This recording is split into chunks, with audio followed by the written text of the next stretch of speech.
Okay, a lot going on this morning. Willie, take us through the top talkers. Well, if I know Joe Scarborough, I think he's going to be excited about this first soundbite from Robert Gibbs, the White House press secretary.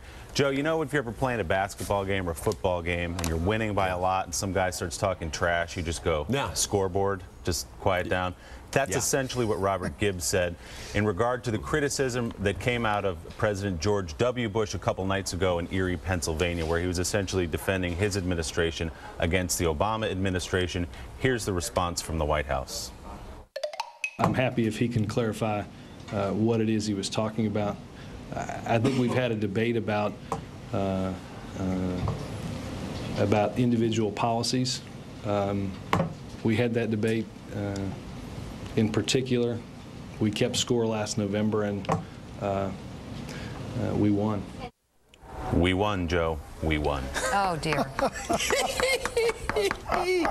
Well, let me turn it over to Pat Buchanan. Pat, that's the right thing to do. If LBJ... Because he's the guy who lost. Turn it over to him. No. If LBJ had said something critical of Richard Nixon, would Nixon allow a...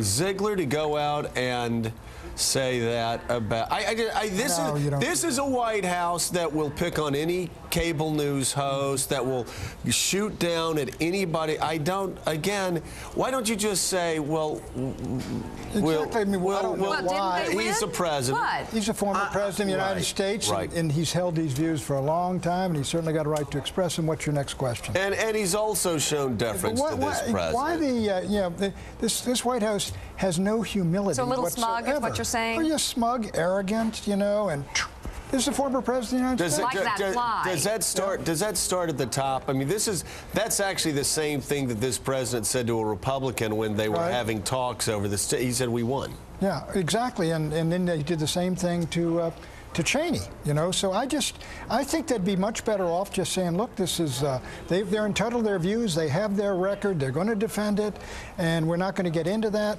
Let's move on. People know I they would respond to Cheney, people know they will. And I don't think the President Bush was deliberately trying to take on Obama. He was trying to simply say we did the right thing in terms of interrogation techniques. We believe we did the right thing, and I'm a free market man. Yeah, I must say, when I saw the former President Bush's remarks, I did not see them as highly critical. No, I don't know. I thought he was defending. He repeatedly said, I don't want to get into an argument with President Obama. I don't think we want to, but I'm a free market guy. But, you know, you're exactly right. They were very general statements, and he refused to engage.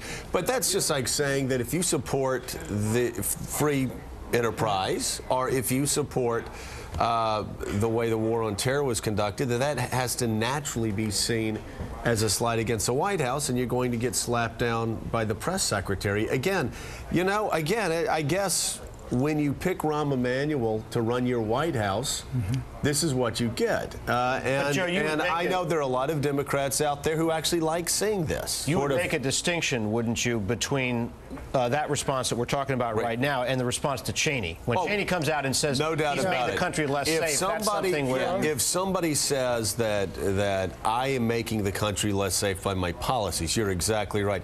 You go out and respond. That was a debate between the two of them, right, head to head. Sure. Exactly right, and Cheney went right after him. Right. And again, you try to show, and I'm not talking about the Republicans, I'm talking about anybody in that position.